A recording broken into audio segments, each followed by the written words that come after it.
Isso aconteceu em Laguna, no estado de Santa Catarina, em 1988, na época do outono.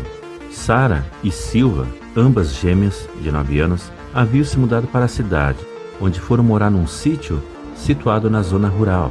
A casa em si era muito antiga. Além das gêmeas, havia mais 2 irmãs e mais 2 irmãos mais velhos.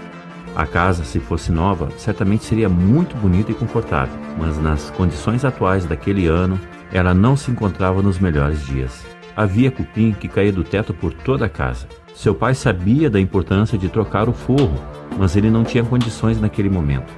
Nos fundos da casa, do lado de fora, afastado cerca de 2 metros, havia uma cozinha campeira, que era carinhosamente chamada por rancho, construída na época para alojar o fogão a lenha e o forno de tijolo para fazer pães, uma churrasqueira e, para completar, não poderia faltar a pia para lavar a louça. Havia também um guarda-louças e um paneleiro, aqueles que ficam no canto da cozinha.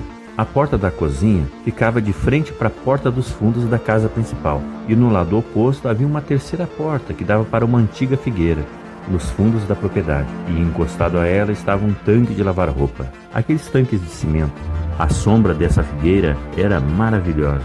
A ideia de seu pai de ter colocado o tanque naquele ponto foi justamente para aproveitar a sombra, enquanto se lavava a roupa em dias quentes. Se olhasse através da porta dos fundos do rancho, era possível enxergar a árvore. A propriedade era envolvida por uma mata nativa.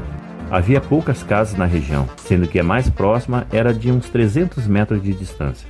Numa certa noite, naquele outono, enquanto que seu pai e seus irmãos assistiam televisão na sala do casarão, as gêmeas estavam brincando no rancho e faziam companhia para sua mãe, que preparava o jantar. Eram umas 9 horas da noite. Sua mãe descascava aipim na pia e às costas dela ficava o fogão a lenha.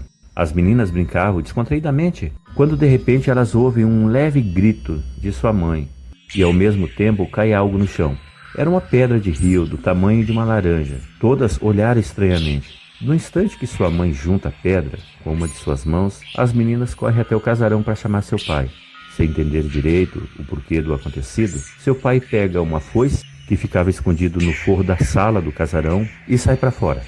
Depois de quase 20 minutos procurando aqui e ali, ele constatou que não havia nenhuma alma viva naquele lugar além de sua família. Um pouco perturbado, ele entra no rancho sem entender nada. De repente, todos ficam em silêncio por alguns instantes, quando do nada, aquele momento que não durou mais que alguns segundos, é interrompido por um grito agudo de suas gêmeas, que correm apavorada atrás da mãe e aponta para a porta dos fundos do rancho, que se encontrava entreaberta. Seus irmãos haviam se assustado com o grito das meninas, e todos resolveram olhar para onde elas estavam apontando. Era o tanque de lavar roupas, e visivelmente dentro dele tinha um vulto branco, fantasmagórico, que estava de pé. Tinha a silhueta de um homem, e com suas mãos parecia que se segurava no tronco da árvore.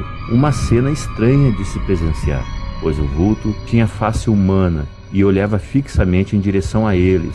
Seu pai então disse para todos correrem para dentro da casa, e ele saiu do rancho bem devagar para a rua. No momento seguinte, juntou algumas pedras no quintal e começou a atirar contra esse vulto na intenção de afugentá-lo.